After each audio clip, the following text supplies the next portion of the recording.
নিজেদেরকে বিরত রেখে আগামী নির্বাচনে গণতন্ত্র প্রতিষ্ঠার চূড়ান্ত লড়াইয়ে একটি দায়িত্বশীল কর্মী হিসেবে রাজপথে এবং মানুষের পাশে থাকার চেষ্টা করুন। যারা বিভিন্ন অন্যায়ের সঙ্গে যুক্ত রয়েছেন, বাংলাদেশ জাতীয়তাবাদী দল এবং অঙ্গ সংগঠনকে আমি বিরুদ্ধে অনুরোধ করব, তাদের বিরুদ্ধে আপনারা শাস্তিমূলক ব্যবস্থা গ্রহণ করবেন। বাংলাদেশ জাতীয়তাবাদী দল, দেশনেত্রী বেগম খালেদা জিয়া এবং তারেক রহমান আপনাদের সিদ্ধান্তকে বাস্তবায়ন করে এই সমস্ত অন্যায়ের বিরুদ্ধে ব্যবস্থা গ্রহণ করবে।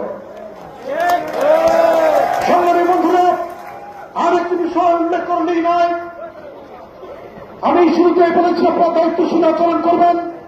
বাংলাদেশ জাতীয়তাবাদী দল বাংলাদেশের সর্ববৃহৎ রাজনৈতিক দল, তার মনোনয়ন দলের জন্য, দেশ এবং জাতির জন্য এবং গণতন্ত্রের জন্য একটি গুরুত্বপূর্ণ সিদ্ধান্ত।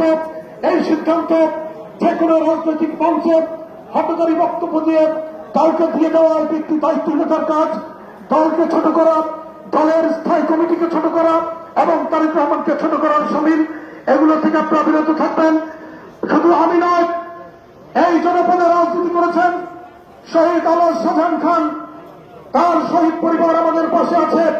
এই জনপদে রাজনীতি করেছেন আমাদের আলহাজ গোলাম মোস্তফা ভাই, তিনি নিজের পরিশ্রমের টাকা প্রত্যেকটা জনপদে এই জনপদে দলকে সংগঠিত করেছেন।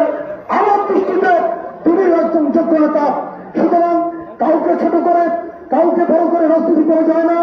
বাংলাদেশ জাতীয়তাবাদী দল যত সময় যাকে মনোনয়ন দিবে, একজন কর্মী হিসেবে অতীতে আপনাদের সাথে কাঁপে কাপ মিলিয়ে এই জনপদে ধানের শীষের প্রার্থীকে বিজয়ী করার জন্য, বাংলাদেশ জাতীয়তাবাদী দলের মনোনীত প্রার্থীদেরকে স্থানীয় সরকারে বিজয়ী করার জন্য আমি আপনাদের পাশে থেকে কাঁধে কাঁধ মিলে কাজ করার চেষ্টা করেছি। ভবিষ্যতে দেশনেত্রী বেগম খালেদা জিয়া, তারেক রহমান এবং বাংলাদেশ জাতীয়তাবাদী দল যাকে মনোনয়ন দিবে